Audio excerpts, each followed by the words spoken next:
Assalamualaikum warahmatullahi wabarakatuh. Di sini saya Nuruddin Rusdilham dengan NIM 30124100055 akan menjelaskan bagaimana komputer menyimpan dan mengolah data. Jenis-jenis datanya sebagai berikut. Yang pertama ada two's complement atau bilangan bulat positif dan negatif. Terus yang kedua ada IEEE 754 atau bilangan real.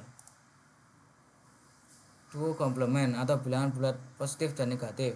Di komputer semua data disimpan dalam bentuk biner, yaitu 0 dan 1. Namun untuk menyimpan bilangan bulat positif dan negatif, kita membutuhkan cara untuk membedakan antara bilangan positif dan negatif.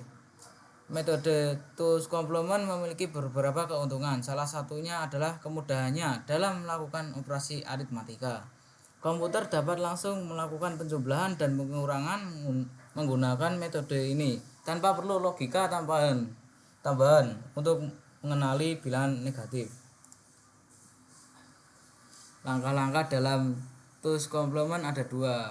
Untuk mengubah bilangan positif menjadi negatif dalam bentuk biner. Misal, jika kita ingin menyimpan angka negatif 5 dalam representasi 4 bit. Yang pertama, representasi bilangan positif atau 5 dalam 4 bit.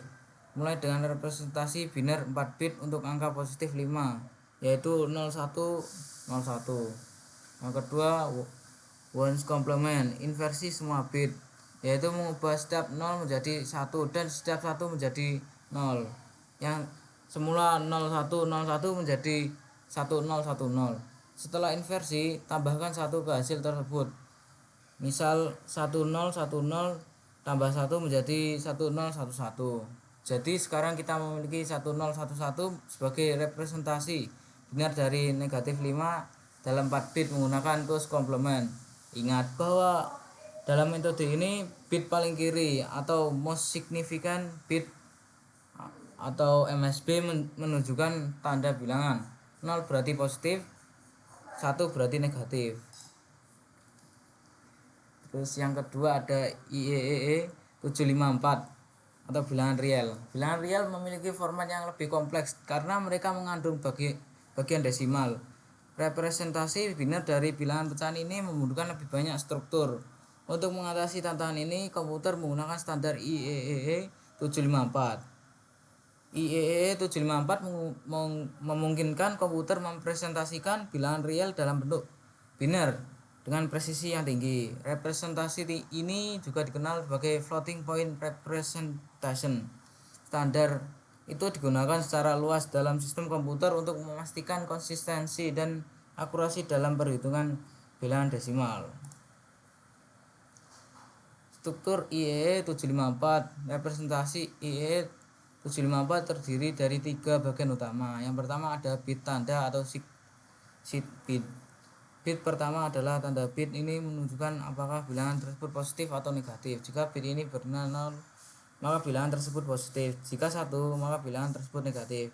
Karena minus 6,25 adalah bilangan negatif, maka bit tanda adalah 1.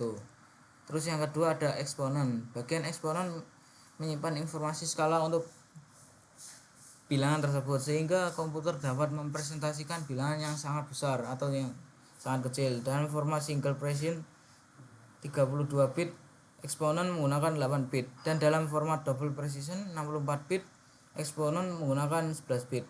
Eksponen ini biasanya di offset dengan sebuah nilai bias sehingga bisa tetap positif. Lalu eksponen dengan bias, yang pertama untuk IE single precision bias adalah 127. Jadi eksponen yang disimpan adalah 2 tambah 127 sama dengan 129 atau 1000001 dalam biner. Terus yang terakhir ada mantisa. Bagian mantisa adalah bagian yang menyimpan angka desimal utama atau fraksi dari bilangan tersebut. Mantisa ini akan dikalikan dengan 2 kuadrat eksponen untuk menghasilkan nilai sebenarnya. Mantisa menyimpan angka setelah titik biner dalam bentuk normalisasi, yaitu 1001. Untuk memenuhi format 23 bit pada mantisa tambahkan 0 di akhir. 1001 1 0000000 sekian. Kesimpulan, komputer menggunakan metode dua komplement untuk mempresentasikan bilangan bulat yang memungkinkan penyimpanan bilangan positif dan negatif dengan efisien. Sementara itu untuk bilangan real, komputer menggunakan standar IEEE 754 yang memungkinkan penyimpanan bilangan desimal dengan rentang dan presisi yang tinggi. Pemahaman tentang cara penyimpanan bilangan di level bit sangat penting, terutama dalam bidang yang memerlukan presisi tinggi seperti sains, teknik, dan grafika komputer.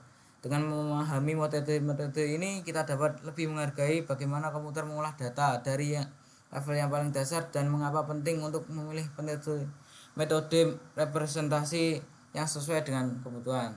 Sekian dari saya, terima kasih.